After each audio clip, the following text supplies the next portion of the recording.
On beginner to intermediate level, 90% of games are decided by tactics. I'm Grandmaster Igor Smirnov, and here are the top 20 tactical motifs that every chess player should know. In this position, the white bishop is attacked, however, white can win the game by using probably the most common chess tactical motif called a pin. White captures this knight right here, and then notice that the pawn, which has been attacked, cannot get out of the way because it has to shield a more valuable piece, in this case a king, which stands behind, and that is called a pin. The pawn is pinned down to the king. Therefore, since the pawn cannot get out of the way, black would still need to guard it somehow, and let's say if they get pawn to g6, white can utilize the same tactical motif once again. If they wish to bring more pieces into his attack, he can play this paradoxical move queen h5. And it seems that the pawn controls this square, but still the pawn cannot get out of the way because it has to shield a more valuable piece, a king standing behind. And then if black is careless and plays whatever move, white can even sacrifice the queen right here and deliver this stunning check and then a checkmate. By the way, white had an even stronger move in this position, and if you can find it, please write it down in comments below. The next tactical motif is called a battery, and it is somewhat a little bit overlooked idea because it doesn't sound as fancy as many other tactical motifs, but in reality it is very strong because you can put your long-range pieces into your half of the board in such a way where they complement each other and create a threat to your opponent's king. For example, right here, queen takes b2 is coming right on the next turn, if white doesn't do anything about that, and even if white tries to block it with a knight or a pawn, black can still try to push it away, and then if the knight ever moves away, there's still this queen takes b2 checkmate. The next one is also super common, and it is called a fork. It is when a single piece attacks two or more objects at the same time, therefore your opponent cannot defend both of them. He can cover one of them, but not both, therefore losing the other one. People often use a fork and a double attack interchangeably, but in fact it's not exactly correct. Think about this position. It is black to move. Initially it looks like white is up material and he's about to win the game. However, black can turn things around with a discovered attack, bishop takes h2.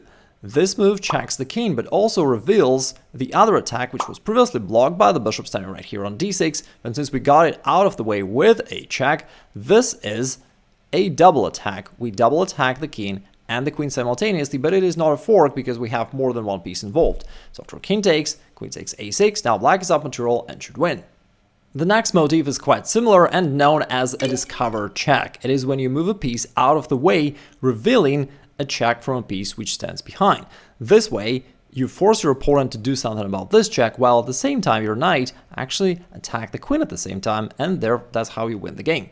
A discovered check on steroids is called a double check. In this position, black decided to trade off this knight on f3, probably expecting white to recapture. However, all of a sudden white delivered this double check, which also turned out to be a checkmate. The irony of the situation is that theoretically black could easily take either of the attacking pieces, but he can't do that simultaneously, meaning the only potential defense against a double check is a king move, but right now the king cannot move to any direction, and therefore it is actually a checkmate. In this game it was an intense battle, both kings are in danger, and white is using a double check to seize a victory. Here we know that the only defense from a double check is a king move, but once the king moves, white's got the time for a queen to g7 checkmate. By the way, today we're only talking about those most common chess tactical motifs, but if you wish to know how to find them and calculate them through, I've got a free masterclass about that. You can check it out by clicking the link below the video in the description. The next trick is called flagging, and yes, maybe strictly speaking it is not a tactical motif, but nevertheless it's part of modern chess. Back in the day it was considered bad sportsmanship. If someone played against, let's say, Fischer and tried to flag him in an absolutely drawn position, then Fischer would probably kick him in these knights. But nowadays, chess for many people implies blitz and even bullet, and then clock is also a factor, and certainly trying to win by time is part of the process. The next one is called an intermediate move. It is when instead of playing the expected move, and in this case losing the rook due to the pin, you play a sudden in-between move, in this case a check, and only then you play the move that your opponent expected. Black has snatched white's pawn on e4 and probably expecting white to recapture, but instead white first decided to trade queens in between, and only then he captured this knight on e4, but now black can no longer recapture and white is getting an extra knight for nothing.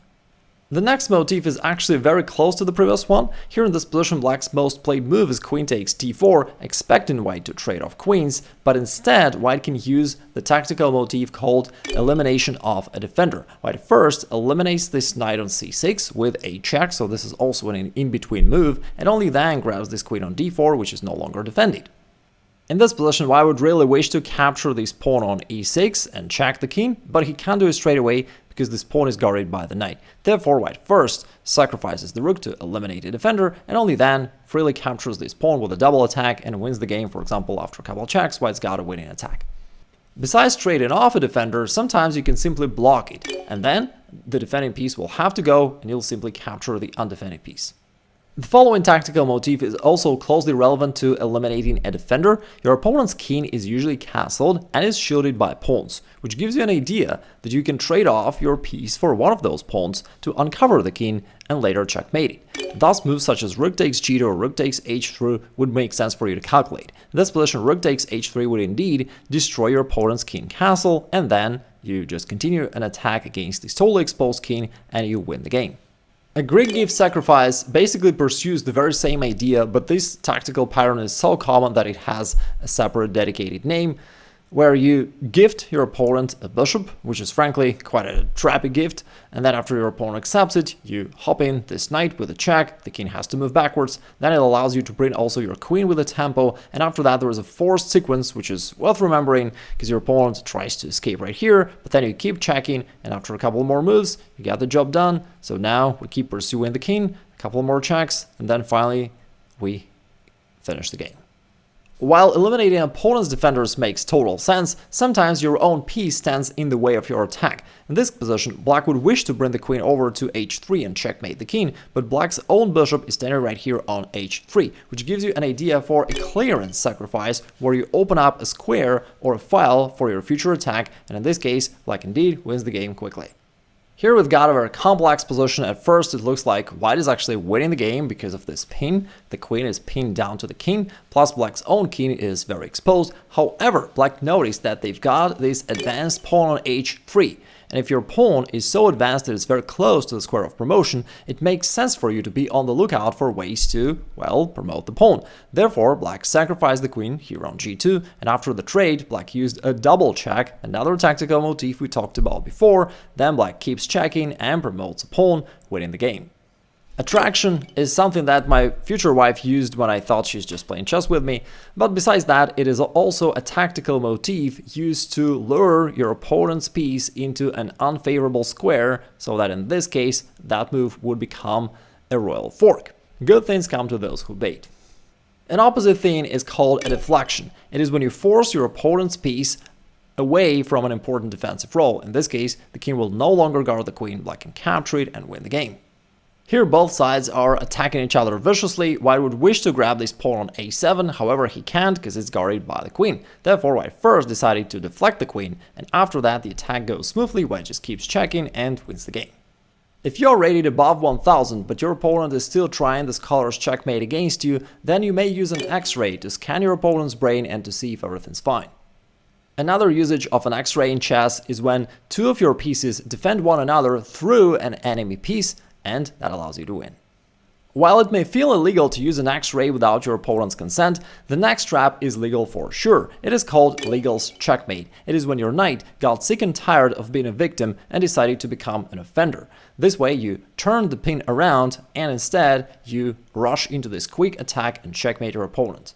Quite often your opponent got enthusiastic about advancing his pieces to your side of the board, but he forgets that there the piece is outnumbered and can easily be trapped. Probably the fanciest chess tactic is called a desperado. It is when your piece is doomed to be captured and he decides to cause maximum damage before dying. And if you want to know 3 main rules to prevent 90% of your chess mistakes, check out this video right here.